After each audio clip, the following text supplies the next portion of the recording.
Hello my dear students, कैसे हैं आप लोग। आशा करते हैं अच्छे होंगे, स्वस्थ होंगे। तो आज हम लोग पढ़ेंगे क्लास 12th हिस्ट्री, लेसन 14 विभाजन को समझना का लघुतरीय क्वेश्चन। इससे पीछे हमने अति लघुतरीय क्वेश्चन दिया था और आज हम लोग पढ़ेंगे लघुतरीय क्वेश्चन 1 से लेकर के 10 तक का क्वेश्चन। 10-10 करके सेट हमने तैयार किया है। आप वीडियो में बने रहिए और आराम से समझते रहिए क्वेश्चन क्या कहता है। तो चलते हैं क्वेश्चन नंबर 1 देखते हैं कि क्या है। चलते हैं क्वेश्चन नंबर 1, सुनिएगा मेरे भाई। कह रहा है कि मुस्लिम लीग की स्थापना के क्या कारण थे, बताइए। सुनना, मुस्लिम लीग की स्थापना के कारण। हमारे देश में 1906 में मुस्लिम लीग की स्थापना हुई, इसके पीछे क्या कारण हो सकते हैं। तो नंबर 1 सबसे पहला था मुस्लिमों में शिक्षा की कमी। जो हमारे देश के मुस्लिम वर्ग के लोग थे, उनमें शिक्षा के उस समय में शिक्षा की बहुत कमी थी और शिक्षा की कमी के उद्देश्य से अगर देखा जाए तो उनमें ज्ञान विज्ञान का बहुत कमी था। जातिवाद उनमें बहुत ज्यादा फैला हुआ था, इसलिए भी मुस्लिम लीग की स्थापना हुई। पहले तो उनको अपना ज्ञान तो था नहीं, शिक्षा का उनमें कोई तरह का ज्ञान ही नहीं था और जातिवाद की भावना उनके मन में ज्यादा थी, इसलिए वह धीरे धीरे अलग होते चले गए और अलग होकर के 1906 में मुस्लिम लीग की स्थापना की। दूसरा कारण था अंग्रेजों की फूट डालो और राज की थी। अंग्रेज चाहती थी कि भारत में फूट डालो और राज करो। कैसे? इसका मेन कारण था 1857 की क्रांति में हिंदू और मुस्लिम हम लोग मिलकर के काम किए थे, लड़े थे। अंग्रेजों को लगा कि अगर भारत में शासन करना है, भारत में अगर शासन करना है तो दोनों को अलग करना होगा और वो सबसे पहले हिंदुओं को अपने पक्ष में करने की कोशिश किया था। जब हिंदुओं को कोशिश में वह असफल रहा तो उसने मुस्लिमों को कोशिश किया कि अलग कर दे। पहले तो वो चाहा हिंदू को, इसका कारण भी था। इसका कारण था कि 1857 में अधिकांश जितने भी राजा थे वह मुस्लिम राजा को हराया गया था। तो वह सोच रहा था अंग्रेज कि मुस्लिम को अगर अपने पक्ष में लेंगे तो वह आएगा नहीं, क्योंकि हम तो अधिक को मुस्लिम को हराए हैं। तो उन लोगों के दिमाग में तो होगा कि भाई हम मुस्लिम को, जब आप हमारे पक्षधर थे तो फिर हमारे 1857 की लड़ाई में मुस्लिमों को क्यों हराए। इसलिए वह हिंदू को चाहता था अपने पक्ष में लेना, लेकिन कांग्रेस जो थी वह यानी हिंदू जो था उसके पक्ष में आने से इनकार कर गया, उसकी बातों को नहीं मान रहा था। इसलिए वह किसकी तरफ चला गया?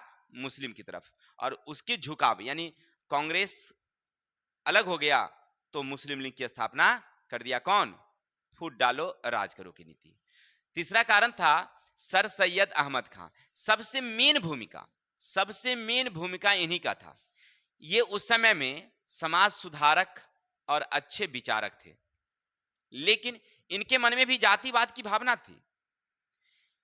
प्रारंभ में ये जितने भी इस्लाम के लोग थे, मुस्लिम लोग थे, उनको ये इकट्ठा करना शुरू किए और उनको आगे बढ़ाने माने हिंदुओं के बराबरी लाने का प्रयास किया। और इन्होंने कहा कि हिंदू और मुस्लिम दो अलग अलग कौम हैं, एक साथ नहीं हो सकती। यही बात पड़ गया अंग्रेजों के कानों में।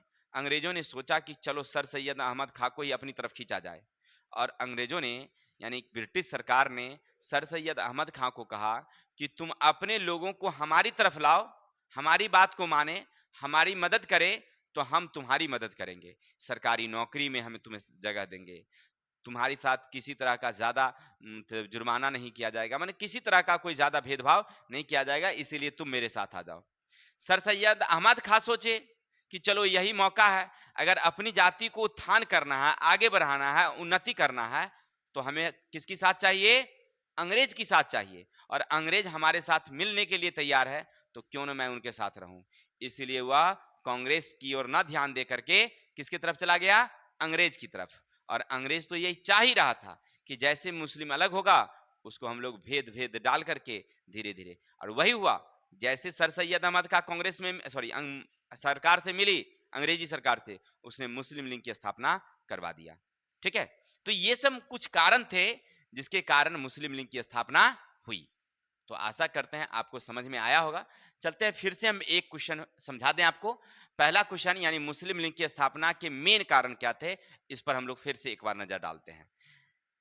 क्या हुआ कि जब 1857 की जो लड़ाई हुई, 1857 की लड़ाई में हिंदू और मुस्लिम साथ साथ मिलकर के हम लोग लड़े। अंग्रेज को लगा, सुनिएगा ध्यान से, अंग्रेज को लगा कि भारत में अगर राज करना है तो हिंदू और मुस्लिम को अलग करना होगा। तो वह पहले हिंदुओं के सहयोग में चाहता था, लेकिन जब हिंदुओं का सहयोग नहीं मिला तो उस समय सर सैयद अहमद खां, जो इस्लाम के सबसे अच्छे विचारक और नेता थे, वो चाहते थे कि हमारा मुस्लिम संप्रदाय, मुस्लिम जाति जो है वह आर्थिक दृष्टि से, शैक्षणिक दृष्टि से आगे बढ़े। तो फिर कैसे होगा? तो अंग्रेजी सरकार ने, ब्रिटिश सरकार सर सैयद अहमद खां से मिला और बोला कि तुम लोग हमारे साथ रहो तो हम तुम्हें सरकारी नौकरी में मदद करेंगे, तुम्हें सरकारी नौकरी अधिक देंगे। सर सैयद अहमद खां सोचा कि अगर हमारी जाति को बढ़ाना है तो सरकार का सहयोग जरूरी है, इसलिए वह किसकी तरफ मुड़ गया? अंग्रेज की तरफ। अंग्रेज तो यही चाह रहा था कि दोनों के बीच में अब हिंदू मुस्लिम में भेदभाव उत्पन्न किया जाए, और यही उत्पन्न होते होते 1906 में मुस्लिम लीग की स्थापना की गई। ठीक है, चलिए क्वेश्चन नंबर 2। बंटवारे के दौरान अब्दुल लतीफ ने, शोधकर्ता, हिंदू की क्या सहायता की और क्यों की? देखिए, जब बंटवारा हो रहा था तो एक मुस्लिम व्यक्ति थे जिनका नाम था अब्दुल लतीफ। ये जाति के मुस्लिम थे, लेकिन फिर भी हिंदुओं की सहायता क्यों किया? जबकि आप देख रहे थे हिंदू मुस्लिम का बंटवारा है भाई, तो फिर अब्दुल लतीफ ने क्यों किया? इसका मेन कारण सुनिएगा। इनका मेन कारण था कि जब विभाजन हो रहा था, देश का जब विभाजन हो रहा था, तो विभाजन के समय बहुत दंगा हुआ था। बहुत सारे लोग हिंदू मुस्लिमों को मार रहे थे और मुस्लिम हिंदुओं को मार रहा था। और ऐसी स्थिति में कुछ हिंदू संप्रदाय के लोग मिल करके अब्दुल लतीफ के पिता को जान बचा दिया था। माने उस दंगे में हो सकता है उनके पिता कुछ ऐसा काम किया जिसके कारण उसकी जान को उसने क्या कर दिया? बचा दिया। अब अब्दुल लतीफ एक कर्मचारी थे, लाहौर विश्वविद्यालय के क्या थे? वे कर्मचारी थे। तो उसने सोचा कि इसमें हमारे पिता की जान बचाने वाले कौन थे? तो हिंदू थे, तो क्यों नहीं हिंदुओं की मदद किया जाए? वो सोचे। देखिए, मेन क्या था? उसके पिता की जान को बचाया गया था, इसीलिए अब्दुल लतीफ ने उसे क्या किया? मदद किया। बहुत सारे डॉक्यूमेंट जो है ना, वो उनको दिया था। कहां से? लाहौर, जो उनका विश्वविद्यालय था, वहां से उनको दिया था। क्लियर? क्योंकि वो उसके कर्मचारी थे तो उनको सब कुछ जानकारी थी, तो वहां से उसने डॉक्यूमेंट ला करके हिंदुओं को दिया था। ठीक है, तो आशा करते हैं क्वेश्चन नंबर 2 समझ में आया होगा। आगे चलते हैं क्वेश्चन नंबर 3। मुसलमानों में पृथकवादी विचारधारा भरने में सर सैयद अहमद खां का क्या योगदान? देखिए, तीसरा नंबर क्वेश्चन क्या कहता है कि जो मुसलमान थे उनमें पृथक सांप्रदायिकता का भावना भरने में सर सैयद अहमद खां की क्या भूमिका? तो सर सैयद अहमद खां के कारण ही देश का विभाजन समझिए। एक तो प्रारंभ में कौन थे? सर सैयद अहमद खां, और बाद में कौन आए? मोहम्मद अली जिन्ना। इन्हीं दो व्यक्तियों के कारण समझिए तो देश का विभाजन हुआ। तब हमें अभी पढ़ना है किसके बारे में? सर सैयद अहमद खां के बारे में। सुनिएगा, सर सैयद अहमद खां एक बहुत बड़े शिक्षित लोग थे। वो विचारक थे, समाज सुधारक थे, लेकिन इनके मन में जातिवाद की भावना थी। ये सोच रहे थे कि भारत में रह करके, हिंदुओं के साथ रह करके मुस्लिमों का कभी विकास नहीं हो सकता, क्योंकि हिंदू और मुस्लिम दो अलग अलग कौम हैं, दो अलग अलग जाति है, और दोनों कभी एक नहीं हो सकती। इसीलिए दोनों का बंटवारा जरूरी है। ये कौन समझ रहे थे? सर सैयद अहमद खां। क्लियर? उनके दिमाग की ये उपज थी कि हिंदू मुस्लिम कभी एक नहीं हो सकती, दोनों दो कौम है, इसीलिए दोनों का अलग रहना जरूरी है। और इसी भावना को बढ़ाने के लिए उन्होंने इस्लाम के लोगों को, बैठो, इस्लाम के लोगों को यानी कि मुसलमानों को अपनी तरफ वो खींचना शुरू किया। उनके मन में इस तरह की भावना फैलाना शुरू किया ताकि वो लोग उनके अधीन आ जाए। वो समाज सुधारक थे, विचारक थे, तो उस समय बहुत सारे जो हिंदू थे, सॉरी मुस्लिम थे, वो मुस्लिम किसके तरफ आ गए? सर सैयद अहमद खां की तरफ, और वह धीरे धीरे धीरे धीरे उसको बढ़ाते बढ़ाते बढ़ाते एक माहौल ऐसा तैयार कर दिए कि हिंदू और मुस्लिम के बीच में सांप्रदायिकता की भावना खड़ा कर दिया। ठीक है, फिर समझेंगे। सर सैयद अहमद खां एक बहुत बड़े विचारक, समाज सुधारक थे, और उन्हीं के दिमाग की उपज थी कि हिंदू मुस्लिम कभी एक नहीं हो सकती है, क्योंकि भारत में रह करके, भारत हिंदुओं का देश है, तो हिंदुओं का देश होने के कारण ये तो कभी हो ही नहीं सकता। इसलिए उन्होंने क्या किया, अलग, मतलब मुसलमानों को अलग एक माहौल बनाना तैयार किया। धीरे धीरे उनके मन में इस तरह का दिमाग में भावना फैला दिया गया ताकि सारे सांप्रदायिकता की भावना में जुट गए, और हिंदू मुस्लिम के बीच एक सांप्रदायिकता की दीवार खड़ी कर दी गई। किसके कारण? सर सैयद अहमद खां के दिमाग के कारण। क्लियर? तो आशा करते समझ में आया होगा कि सर सैयद खां ने ही सबसे पहले मुस्लिमों को संगठन बनाया और हिंदुओं से अलग किया। आगे चलते हैं, क्वेश्चन नंबर 4। भारत में सांप्रदायिकता के विकास के कारण, देखिए भारत में आखिर हिंदू मुस्लिम की जो इस सांप्रदायिकता की भावना है वो क्यों फैली, इसके पीछे क्या कारण हो सकते हैं? तो इसके पहले पीछे कारण है इतिहास के गलत तथ्य। देखिए हमारे भारत में 1526 ही नहीं, उससे पहले भी ज्यादा करके मुसलमानों का शासन रहा। खास करके मुगलों का शासन तक हम लोग अगर देखें तो हम लोगों को इतिहास में ये पढ़ाया गया कि जो मुगल के जो ज्यादा शासक थे, ज्यादा शासक हिंदुओं के साथ भेदभाव कर रहे थे, हिंदुओं के साथ भेदभाव कर रहे थे। और यही हम लोगों के दिमाग में अट गया कि मुसलमान कभी हिंदू का सगा नहीं हो सकता, या हिंदू कभी मुसलमान का सगा।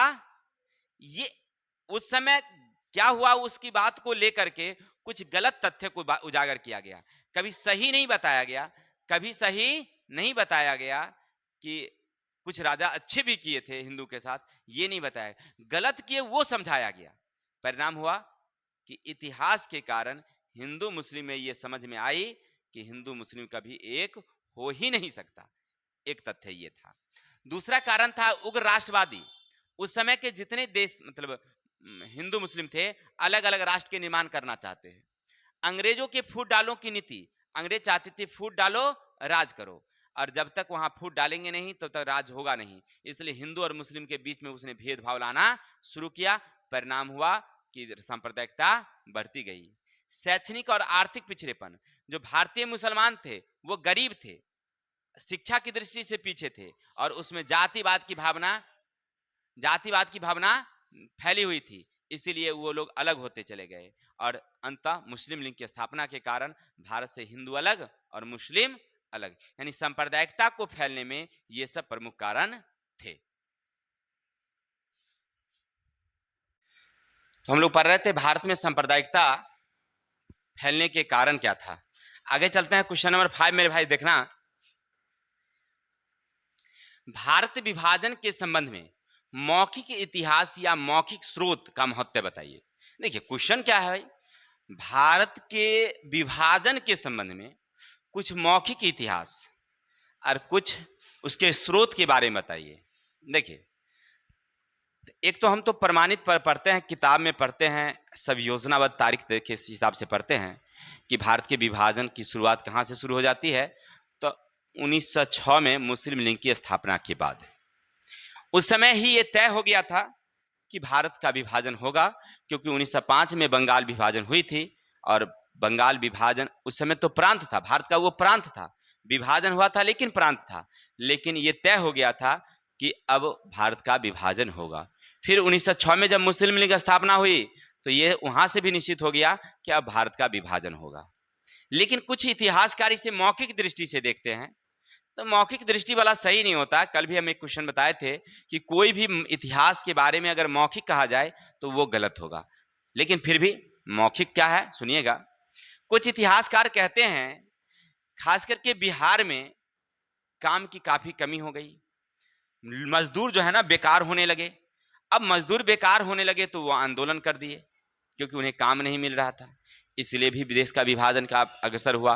दूसरा कारण था कि कुछ ऐसे व्यापारी थे जो सस्ते दरों पर अनाज खरीदते और खुदरा दर पर थोक बेचते, यानी ज्यादा मुनाफा कमा रहे थे, जिसके कारण अनाजों की कमी हो रही थी, और ऐसी स्थिति में जातिवाद पनप रहा था, यानी कि जो इस्लाम था उसको अलग दृष्टि से देखा जा रहा था, इसलिए भी देश का विभाजन हुआ। लेकिन ये सब गलत है, याद रखेंगे। मौखिक स्रोत जो है वो पूछता नहीं है, अगर पूछेगा तो आप लिखेंगे कि मौखिक स्रोत जो होता है वो गलत होता है, क्योंकि बाद में जब प्रमाण मिलता है तो वो क्या हो जाता है, गलत हो जाता है। चलते हैं आगे। क्वेश्चन नंबर, राष्ट्रवादियों ने किस प्रकार आर्थिक नीति शुरू की। देखिए, हमारे देश के कुछ राष्ट्रवादी नेता थे, जैसे महात्मा गांधी थे या अन्य प्रकार के नेता। उनका मानना था कि देश का विकास तब होगा जब देश की आर्थिक उन्नति होगी, यानी हम अंग्रेजों से तब जीत पाएंगे जब हम आर्थिक दृष्टि से क्या होंगे, अच्छे होंगे, मजबूत होंगे। और खास करके गांधी जी पर इसका प्रभाव था, किसका, रूस का प्रभाव था। रूस मजबूत तब होता है जब वहां पर छोटे छोटे काम शुरू होते हैं, बड़े उद्योग की बात नहीं, छोटे घरेलू उद्योग। तो गांधी जी भी चाहते थे कि हमारे भारत में क्या हो, घरेलू उद्योग हो, ठीक है। तो राष्ट्रवादी नेता का क्या उद्देश्य था कि घरेलू उद्योग भारत में शुरू होगा तब हमारा देश का उन्नति होगा। और इसके लिए उन्होंने चरखा काटना, सूत काटना, कपड़े बनाने जैसे छोटे छोटे घरेलू उद्योग विकास करने पर उन्होंने बल दिया था। चलिए, तो क्वेश्चन क्या कह रहा है, सुनना। क्वेश्चन क्या कह रहा है कि राष्ट्रवादियों ने किस प्रकार की आर्थिक नीति शुरू की। तो राष्ट्रवादियों ने आर्थिक नीति में देश में छोटे छोटे उद्योग लगाने की बात किया, जैसे कपड़ा बुनना, सूत काटना, चरखा चलाना, इन सारी बातों को उन्होंने ध्यान दिया।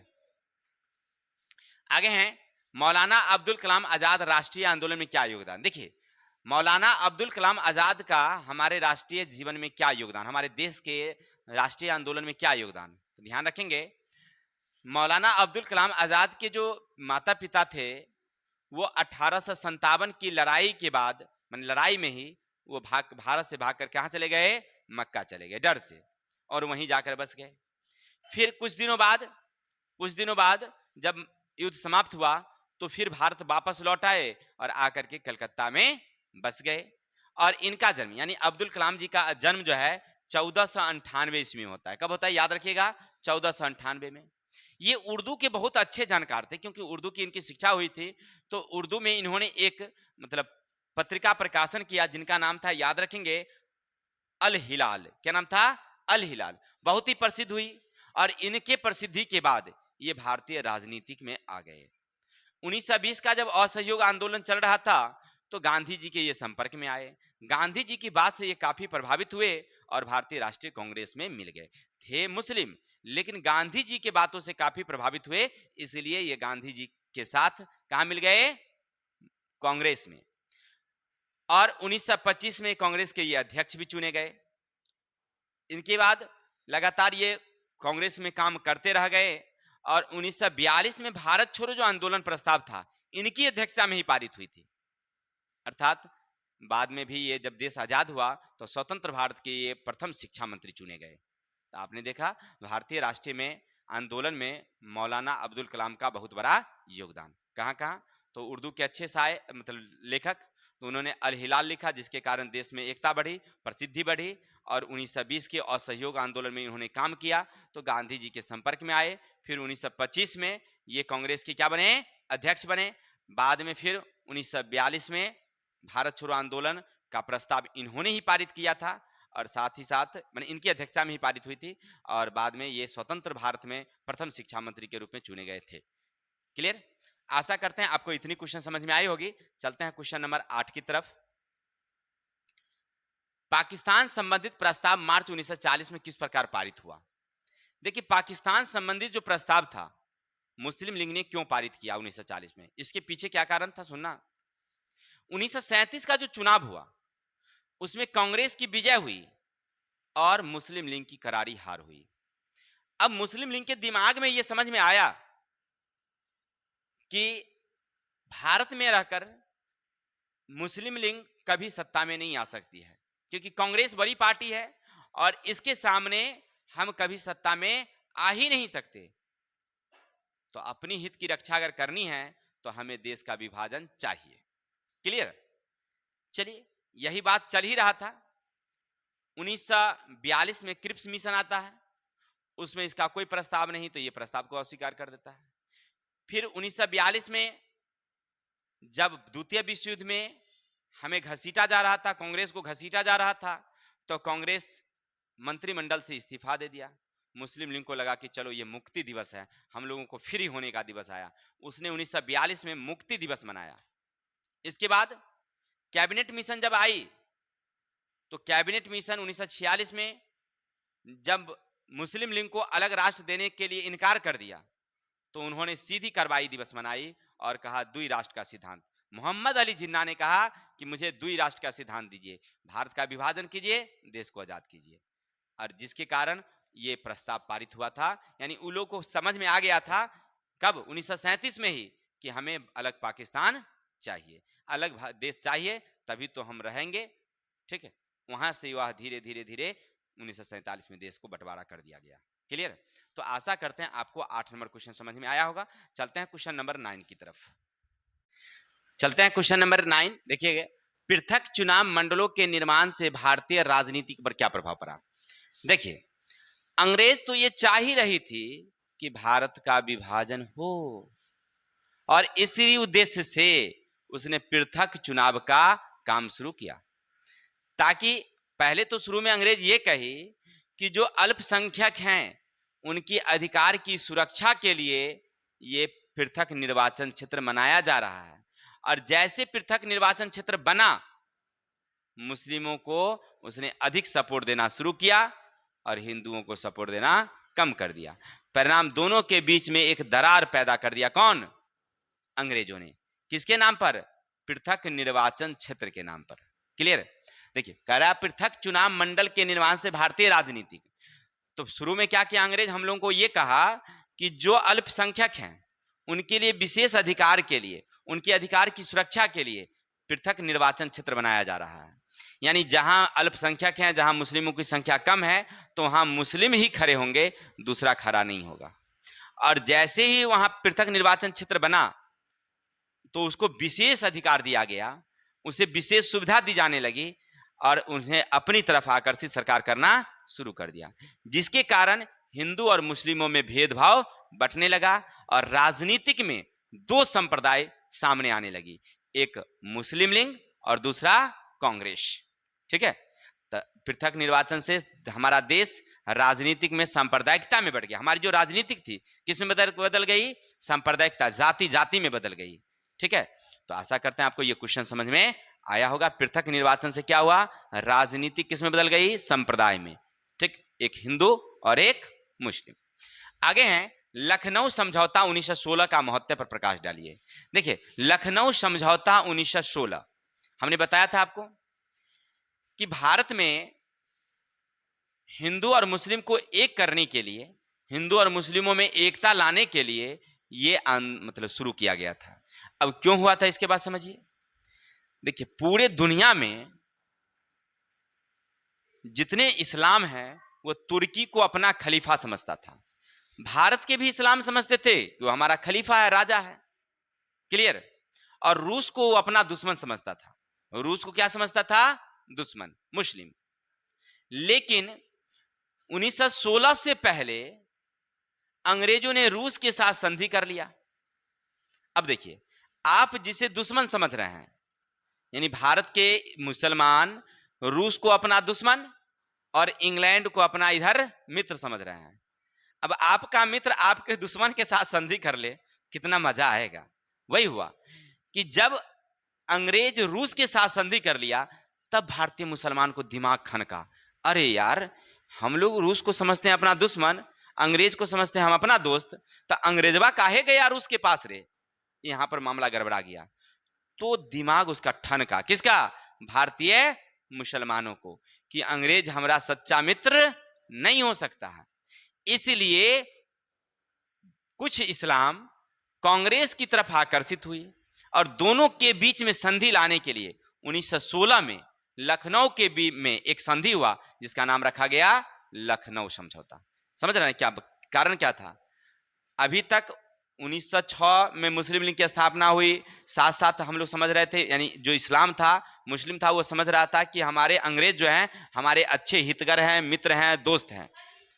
लेकिन 1916 में जैसे ही बात बदली,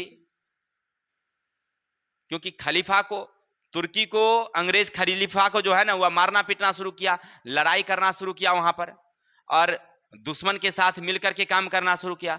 तो भारतीय मुसलमानों को लगा कि यहां पर कुछ ना कुछ गड़बड़ी है, इसलिए उसने कांग्रेस की तरफ अपनी हाथ बढ़ाई, और दोनों के बीच में लखनऊ में 1916 में एक संधि हुई, जिसका नाम रखा गया लखनऊ समझौता। ठीक है, इसका परिणाम क्या हुआ? तो हिंदू और मुस्लिम में एकता आई, साथ ही साथ कांग्रेस के बीच में भी जो गरम दल और नरम दल थे, उनके बीच में भी एकता आई। तो आशा करते हैं क्वेश्चन नंबर 10 समझ में आया होगा। एक और क्वेश्चन छूट गया, लिख नहीं पाए थे हम, 11 नंबर क्वेश्चन सुनना मेरे भाई। क्वेश्चन है, मुसलमानों ने उग्र राष्ट्रवाद के विकास की विवेचना कीजिए। देखिए, मुसलमान जो थे, यानी कि हमारे भारत में जो इस्लाम थे, वो उग्र राष्ट्रवाद के विचारक थे। कैसे? यानी समर्थक थे। देखिए, 1857 में हम लोग साथ साथ लड़े थे। 11 नंबर क्वेश्चन समझना। 1870 में, सॉरी 1857 में हम लोग साथ साथ लड़े थे, लेकिन उसके बाद ऐसी स्थिति बिगड़ने लगी, खास करके कुछ ऐसे लोग इस्लाम में आए जो इस्लाम को भड़काना शुरू किया, और इनमें सबसे बड़ा हाथ था सर सैयद अहमद खां।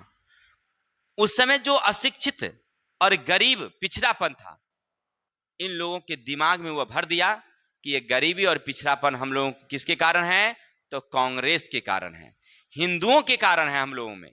देखिए, जो मुस्लिम गरीब थे, जो लोग अशिक्षित थे, उनके दिमाग में सर सैयद अहमद का क्या भर दिए कि ये जो गरीबता है ना, ये हमारी जो पिछड़ेपन है, इसका मेन कारण कौन है? हिंदू हैं, और हम भारत में रह करके, हिंदुओं के साथ रह करके हम कभी आगे नहीं बढ़ सकते। इसीलिए जितने इस्लाम हैं, सबके माथे में, दिमाग में इस तरह की भावना फैल गई कि हमें अलग राष्ट्र चाहिए, और इसी का परिणाम 1906 में मुस्लिम लीग, फिर आगे धीरे धीरे पृथक होकर के वह अलग अलग काम करना शुरू किया, धीरे धीरे उग्र राष्ट्रवाद पनपना शुरू किया। बाद में जो अच्छे अच्छे लोग थे इस्लाम के, जिसमें आपने सुना होगा मोहम्मद इकबाल, जो 1930 में पृथक राज्य के लिए मांग रखे थे, बाद में फिर मुस्लिम लीग द्वि राष्ट्र का सिद्धांत दिया, और उसमें थे मोहम्मद अली जिन्ना, जो प्रारंभ में कांग्रेस के समर्थक थे, कांग्रेस के साथ काम कर रहे थे, लेकिन यही उग्र राष्ट्र त्याग के कारण, उग्र राष्ट्रवादिता के कारण वो अलग होकर के देश बनाना शुरू कर दिए। ठीक है, तो आशा करते हैं आपको लघुत्तरीय क्वेश्चन 11 नंबर तक समझ में आया होगा। अगर हमारी वीडियो अच्छी लगी तो लाइक करेंगे, कमेंट करेंगे, और तब तक के लिए हम विदा लेते हैं। जय हिंद, जय भारत। कल आते हैं दीर्घोत्तरीय क्वेश्चन के साथ।